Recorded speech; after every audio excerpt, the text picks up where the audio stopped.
Hi kapatid! This time, ang isi-share naman natin ay isa sa masarap at mabenta na Rebel Bar. Madali lang itong gawin. Isi-share ko din sa inyo kung ano bang masarap na ube flavor ang pwede natin gamitin para sa ube filling. Sa paggawa ng Rebel Bar, ang una muna natin gagawin dito ay ang base nito. Meron na ako ditong butter sa mixing bowl. Soften na ito or yung malambot na siya. Nilagay ko na rin yung sugar. Mano-mano ko na itong binibit hanggang maging light at creamy. Pagkatapos, ilalagay ko na ang egg at vanilla. Iminimix ko lang ulit until well combined. Saka ko nilalagay ang flour, salt at baking soda. Sinasala ko para iwas sa buo-buo na flour. Dahan-dahan ko din siyang minimix. After naman sa flour, pwede nang ilagay ang oatmeal. Rolled oatmeal nga pala ang ginagamit ko dito. Minimix ko na nga siya gamit yung rubber spatula. Cut and fold lang ang paghalo. Pwede nang ilagay sa pan na may parchment paper. Spread and flat lang natin. Dalawang pan nga pala yung nilagyan ko dito. Kailangan din magtitira tayo ng konti para mamaya maglalagay naman tayo sa ibabaw.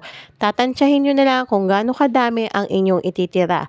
I-set aside muna natin. Sa paggawa ng ube filling, ito yung ginagamit ko, ube baking bar. Smooth na smooth siya kapag nag-melt. Napakasarap, lasang-lasa ang pagka-ube. Hindi mo na kailangan lagyan ng another ube flavor or another food color.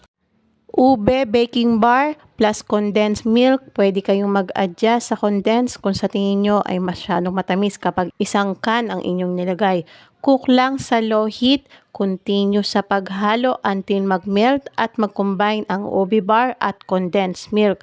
Kapag ganito na ka-smooth, nilalagyan ko na ng konting asin, pangbalanse ng tamis at butter, pang shiny ng ube at pandagdag linamnam ng ating ube filling.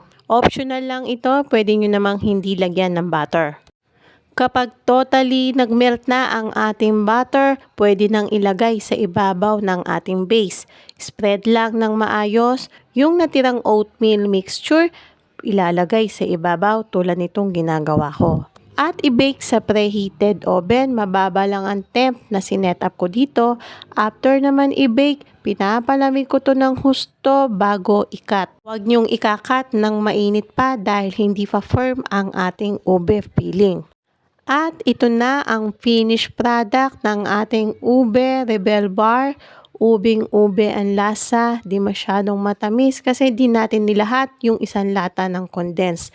Napaka-chewy niya kapag kinakain. Mabenta ito pang sweet table ko.